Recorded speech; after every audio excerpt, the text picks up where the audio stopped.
영상을 못 보신 분들은 이번 영상을 잠시 스탑하시고 일부 영상을 보고 와주세요. 엄수다.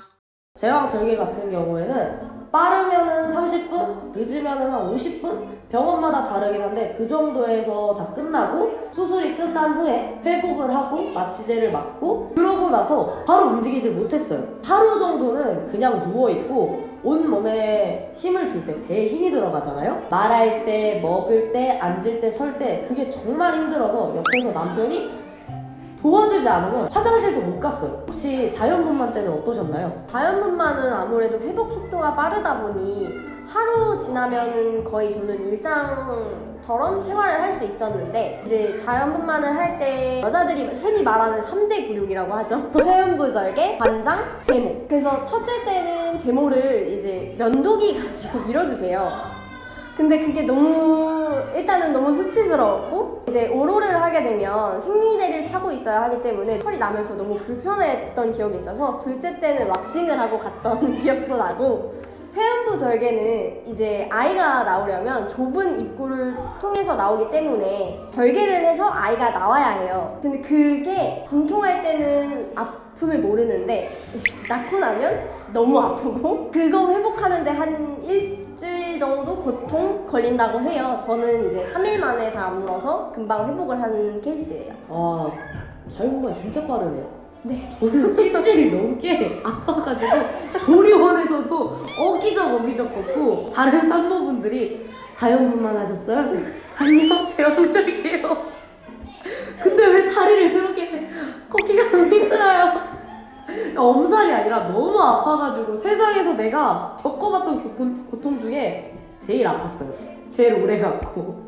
그리고 아기를 낳고 난 후에 끝나지 않아요. 고통이. 저는 모유 수유를 아기가 한 3, 4개월 때까지 했는데 조리원에서 몸조리를 하면서 있을 때 전몸살이라고 해서 진짜 몸살이 걸리듯이 온몸이 아프고 열이 나고 시름시름 앓고 있고 심지어 가슴은 돌덩이처럼 뜨겁고 딱딱하게 굳어요. 그래서 그때 한 이틀 동안 모유 수유를 못했어요. 저는. 전몸살이 있으셨었나요? 네, 저도 전몸살도 오고 그리고 어찌됐건 아이도 처음 빨아보고 하는 부분이 있다 보니까 상처가 나게 되잖아요. 아, 맞죠. 그래서 정말 피도 많이 흘리고 이제 진짜 아무도 경험하지 못한 곳에서 피가 나고 상처가 나게 되면 정말 아파요. 근데 거기다가 전몸살까지 경험을 했던 적이 있어서 저는 이게 진통하는 것보다 더 고통스러웠던 것 같아요. 전몸살이랑 그 가슴에 피가 난 게 같은 시점이었나요? 네네, 상처도 와. 나고 전몸살도 오고 이게 한 번에 저는 와가지고 저는 가슴에서 상처가 나고 피가 나진 않았는데 전몸살이 심하게 오기도 했고 저 양이 진짜 많았어요. 그래서 조리원에서 그냥 아주 그냥 심 보시듯이 어머 모유 양이 왜 이렇게 많아요? 다른 애기 엄마들 20, 30 뽑을 때 나 혼자 140 뽑고 진짜 많이 나오셨네요. 졌어 완전. 그게 뭐라고 거기 안에서 되게 으쓱대고 아 맞아요. 내 새끼 안 굶길 수 있다. 엄마들만의 특권이랄까? 맞아요. 엄수다. 저는 개인적으로 사회에서 그 주변 때문에 힘들었던 적이 진짜 많았어요. 예를 들어서 대중교통 이용을 할 때나 어디 이동을 할 때 배가 불러있으니까 너무 힘든 거예요. 양보를 바라지도 않았어요. 아무도 쳐다보지 않아요. 임신을 한 임산부에게는 임산부 배지라고 해서 가방에 매달 수 있게 동그란 핑크색 임산부 그림이 그려져 있는 걸 주거든요. 그런데 지하철, 버스를 탈 때 아무도 앞을 보지 않잖아요? 다 핸드폰 보고 있지? 제가 배가 불러있든 그 배지를 메고 있든 아무도 양보를 해주지도 않았을 뿐더러 봐도 그냥 보고 말았어요. 심지어 저는 택시 정거장에서 기다리는데 새치기까지 당했었어요. 그냥 뺏어간 게 아니라 밀치고 가는 거예요. 다시 생각해도 화가 나네. 임산부에 대한 배려가 우리 사회의 인식이 이렇게 제대로 박혀있지 않구나. 그리고 아무도 관심이 없구나. 나는 내 몸을 혼자 지켜야겠다. 이 생각을 갖고 저는 그 뒤로 대중교통을 잘 이용하지도 않았어요. 우미 씨는 어땠나요? 저는 일단 그런 불편한 경험들은 해본 적이 없는데 가장 불편했던 점이 딱 두 가지가 있었어요. 일단은 되게 어르신 분들이나 조금 나이가 계신 이모님들이 항상 이제 지나가면 저희가 어리다 보니 이제 몇 살이냐, 아이 임신한 거냐 이런 말씀을 하시면서 애가 애를 낳는다. 많이 듣지 많이 듣지. 엄마 속상하게 왜 이렇게 빨리 결혼했냐라는 말을 정말 많이 들었는데 이게 처음에는 그냥 걱정해주시는 마음에 하신 말씀이겠지라고 생각을 했는데 이게 저는 계속 듣다 보니 이제 안 좋게 들리기까지 하더라고요. 스트레스 받죠? 맞아요.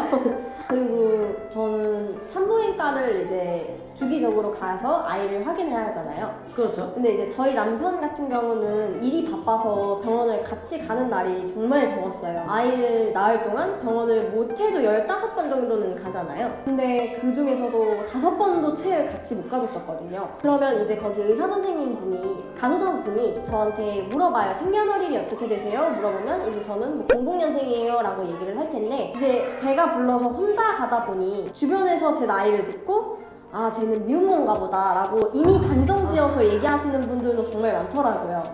그런 수근거림과 시선이 정말 속상했던 것 같아요. 임신을 했을 때 주변에서 정말 도움을 많이 주고 사랑과 관심을 줘도 모자라는데 스트레스를 주니 얼마나 힘들어요. 그리고 저출산 국가가 괜히 그런 게 아닌 것 같은 생각이 임신했을 때 딱 들었어요. 우리나라가 왜 아이를 안 낳으려고 하는지, 그리고 아이를 낳은 사람들도 하나만 낳으려고 하는지, 그게 정말 임신을 했을 때 공감이 잘 갔어요. 저는 그런 취급을 받기보다는 아까 말했던 것처럼 애가 애를 낳는다, 못 알아보고 그렇게 빨리 갔냐? 그리고 남편이 있다는 걸 또 얘기를 해요. 저는 지나가다가 궁금해서 어른들이 툭 하고 물어보잖아요. 뭐 임신했네, 엄마가 젊어 보이네 이러면은 아, 네, 젊어 보이는 게 아니라 저는 어려요. 저 뭐 20살이다. 남편도 있고 결혼도 했다. 이런 식으로 말을 하면은 아, 그렇구나 했는데 뒤에서 아주머니들이 수근거리는 게 듣기 싫어도 들려요. 뭐 어린 나이에 결혼하면 일찍 이혼을 한다. 아니면 여자가 고생이다. 되게 부정적으로도 모르는 지나가는 사람들이 말하는 것도 되게 많이 들었어요. 맞아요. 저도 그런 얘기를 정말 많이 들었던 것 같아요. 괜히 내가 뭘 잘못한 게 아니고 내가 내 아이를 낳겠다는데 이렇게 사람들이 나한테 뭐라 한다? 그것도 모르는 사람들이 진짜 당황스럽죠. 엄수다. 일단 어린 엄마라고 해서 아이를 안 좋게 키운다거나 책임을 못 진다거나 라는 생각은 일단은 버려주셨으면 좋겠어요. 엄마가 아무리 어려도 아이는 잘 클 수 있고 어린 엄마도 잘 할 수 있다는 걸 알아주셨으면 참 좋을 것 같아요. 저는. 그런 편견을 버리는 게 일단 최우선이긴 하죠. 저도 같은 생각이에요. 네, 오늘 이렇게 귀한 시간을 내서 참여를 해주신 김우미 어머니께 너무 감사드리고 혹시 이 영상을 보고 있을 나이가 어린 예비 엄마나 나이가 어린 엄마들에게 격려 한 말씀 부탁드려요. 같은 엄마끼리. 어리다고 해서 어린 나이에 아이를 가진 건 죄가 아니고 잘못한 것도 아니에요. 그리고 책임을 지고 충분히 아이를 잘 키울 생각을 하고 있다는 그 생각 자체를 되게 자부심으로 느꼈으면 좋겠다는 말 전하고 싶습니다. 네, 아무리 주변에서 그렇게 얘기를 해도 내가 내 아이를 낳겠다는데 잘못된 건 아니잖아요. 맞아요. 그런데 간혹 가다가 그 주변들의 시선과 악담이 무서워서 피하고 일부러 임신 사실을 숨기는 나이가 어린 엄마들이 있어요. 정말 그러면은 주변에서 도움을 못 받을 뿐더러 아이가 태어났을 때도 본인도 아이도 힘들어지는 상황이 올 수도 있으니까 절대 숨기지 말고 주변 사람들에게 먼저 내가 임신을 했으니 나에게 함부로 행동하지 말아달라 라고 말하는 엄마의 용기가 필요하다고 생각합니다. 한국에 있는 어린 엄마들이 모두 당당해지는 그날까지 어린 엄마의 수다들은 계속됩니다. 어린 엄마들의 수다였습니다.